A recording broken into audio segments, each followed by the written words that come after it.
যে কোনো মেলা বা রথযাত্রা এগুলোতে কিন্তু আমরা দেখি খাজা, গজা বা মুরালি খুবই পাওয়া যায়। আর আমরা মোটামুটি অনেকেই ঠোঙায় করে সেগুলো কিনে আনি। আমি বলবো দোকানের কেনা এই খাজা, গজা বা মুরালি না খেয়ে বাড়িতে বানান, দেখবেন তার স্বাদ তো অবশ্যই ভালো হবে এবং সেটা যে খুব একটা ক্ষতিকর হবে তা একেবারে নয়। তবে এটা বলবো খুব একটা মিষ্টি খাওয়া বা ময়দা খাওয়া কারোরই শরীরের পক্ষে ভালো নয়, তবে মাঝে মধ্যে এক আধটা খাওয়া যেতেই পারে। আজকে আমি আপনাদের সাথে আবারও রথের মেলা স্পেশাল গজার রেসিপিটা শেয়ার করব।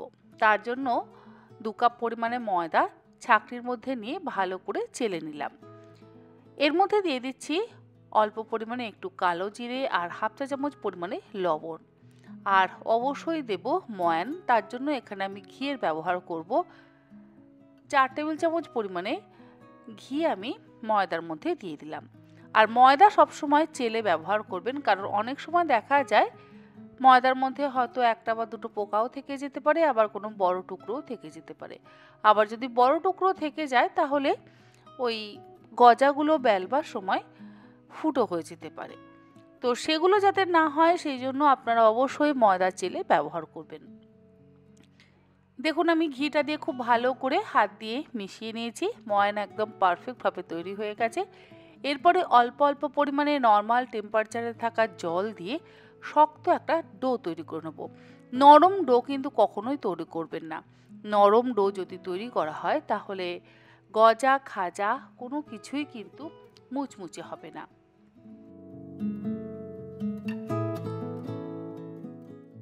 আর ডোটা মাখা হয়ে যাওয়ার পর ঢাকা দিয়ে কিছুক্ষণ রেস্টে রেখে দেব। ডোটা সেট হতে হতে আমরা রসটা তৈরি করে নেব। চিনির রস বা চাশনি বা শিরা বানাবার জন্য আমি কড়াইতে দিয়ে দিলাম 1.5 কাপ পরিমাণে চিনি। তার সাথে দিয়ে দিলাম হাফ কাপ পরিমাণে জল। চিনি যতটা পরিমাণে দেবেন জলটা তার থেকে একটু কম পরিমাণে ব্যবহার করবেন, তাহলে আমাদের চিনির রসটা গাঢ় তৈরি হবে।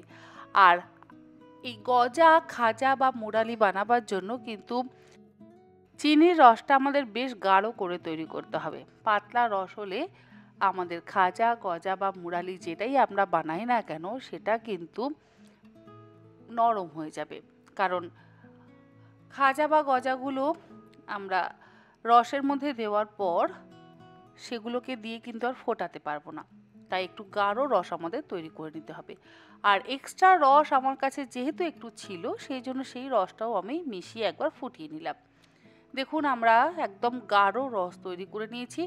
অপরদিকে আমাদের ময়দার ডোটাও সেট হয়ে গেছে। এর থেকে বড় বড় সাইজের লেচি কেটে নিচ্ছি।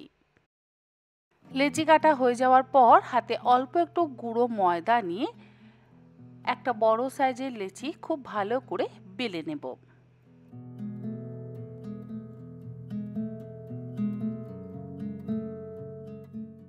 তবে খুব বেশি পাতলা করে বেলবার দরকার নেই, আমি মোটা করেই বেলে নিয়েছি। বেলা হয়ে যাওয়ার পর এর মধ্যে দিয়ে দিলাম অল্প একটু ঘি। ঘি কিন্তু অবশ্যই ব্যবহার করতে হবে। ঘিয়ের বদলে আপনারা চাইলে সাদা তেলেরও ব্যবহার করতে পারেন, তবে তেল দিলে কয়েকদিন পর দেখবেন একটা তেলের গন্ধ হয়। মানে যদি আপনারা 1 মাস রেখে দিতে চান তাহলে দেখবেন একটা তেলের গন্ধ হয়। ঘি দিলে কিন্তু সেই সমস্যাটা হয় না। ঘি দেওয়ার পর এর মধ্যে দিয়ে দিলাম বেশ কিছুটা পরিমাণে গুঁড়ো ময়দা। এরপরে আমি চারদিক থেকে ফোল্ড করে নেব। আপনারা এইভাবে ফোল্ড করে নিয়েও এই গজাগুলোকে টুকরো করে কেটে নিতে পারেন। আবার চাইলে রুটির মতন করে বেলে তারপরে ওই ঘি আর ময়দার প্রলেপটা দেওয়ার পর তারপরে আবারও একটা রুটি দিয়ে আবারও লেয়ার তৈরি করে আপনারা কিন্তু গজাগুলোকে কেটে নিতে পারেন। মানে 4-5টা রুটি দিয়ে লেয়ার তৈরি করে নিয়ে আপনারা গজাগুলোকে শেপ দিতে পারেন। দেখুন আমি এরকম চৌকো করে শেপ দিয়ে নিলাম। আর চৌকো শেপ দিয়ে নেওয়া হয়ে যাওয়ার পর এবারে একটু চাপ দিয়ে বেলে নিচ্ছি।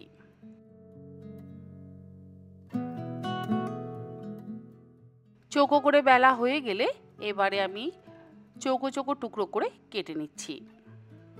আপনারা চাইলে বড় বড় সাইজের গজাও বানাতে পারেন। মানে এই যে আমি চৌকো টুকরো করে কাটছি। এটা তো মোটামুটি ছোট ছোট সাইজের গজা হচ্ছে। পুরোটা বেলে নেওয়ার পর আপনারা চাইলে 4টে গজাও কিন্তু বানিয়ে নিতে পারেন বা 6টা গজাও আপনারা বানিয়ে নিতে পারেন। আমি মোটামুটি বেশ অনেকগুলোই ছোট ছোট সাইজের গজা বানিয়ে নিলাম। ভাজার জন্য কড়াইতে দিয়ে দিচ্ছি বেশ কিছুটা পরিমাণে সাদা তেল। তেলের বদলে চাইলে ঘিয়েরও ব্যবহার করতে পারেন, তবে ভাজাটা আমি তেল দিয়েই করি। তেল গরম হয়ে গেলে এবারে একটা একটা করে বেলে নেওয়া গজা গরম তেলের মধ্যে দিয়ে গ্যাসের ফ্লেমটাকে মিডিয়াম টু হাইতে করে দিয়ে গোল্ডেন ব্রাউন করে ভেজে তুলে নেব।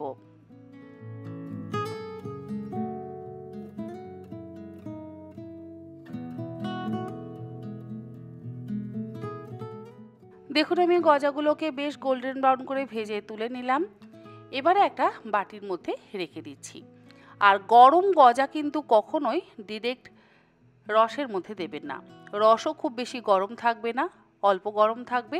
আর গজাগুলো একটু ঠান্ডা করে নিয়ে তারপরে কিন্তু আপনারা রসের মধ্যে দেবেন। গরম গজা যদি আপনারা রসের মধ্যে দেন তাহলে কিন্তু খুব তাড়াতাড়ি আবার নরম হয়ে যাওয়ার সম্ভাবনা থাকে। সমস্ত গজাগুলো আমি ভাজার পর একসাথে রসের মধ্যে দিয়ে দিলাম। তারপরে খুব ভালো করে মিশিয়ে দিচ্ছি। আর রসের মধ্যে দিয়ে বেশিক্ষণ ডুবিয়ে রাখবার কিন্তু দরকার নেই। রসের মধ্যে দিয়ে 1 থেকে 1.5 মিনিট কোনো স্প্যাটুলা দিয়ে ভালো করে মিশিয়ে নিয়ে ছড়ানো থালার মধ্যে ঢেলে নেবেন। তাতে কি হবে, গজাগুলো গায়ে গায়ে লাগবে না। একটা একটা যদি আলাদা আলাদা রাখতে চান তাহলে অবশ্যই একটা বড় পাত্রের মধ্যে আলাদা আলাদা করে রেখে দেবেন। দেখবেন গজাগুলো একদম পারফেক্টভাবে তৈরি হয়ে যাবে। দেখুন আমি কিন্তু খুব বেশিক্ষণ সময় ধরে গজাগুলোকে রসের মধ্যে রাখিনি। থালার ওপরে তুলে নিয়ে নর্মাল টেম্পারেচারে মিনিট 3-4 রেখে দেওয়ার পর এবার আমি গজাগুলোকে সার্ভ করছি। আশা করি আমার আজকের এই রথযাত্রা স্পেশাল গজার রেসিপি আপনাদের ভালো লাগলো। ভালো লাগলে আপনারা এইরকমভাবে বাড়িতে বানান, নিজেরা খান, বড়দের খাওয়ান এবং বাড়ির বাচ্চাদেরকেও খাওয়ান। সকলে মিলে খান, দেখবেন সকলেরই ভালো লাগবে। আজ তাহলে এই পর্যন্ত। আগামীকাল আবারও হাজির হয়ে যাব নতুন কোনো রেসিপি নিয়ে। আপনারা সকলে ভালো থাকবেন, সুস্থ থাকবেন। ধন্যবাদ।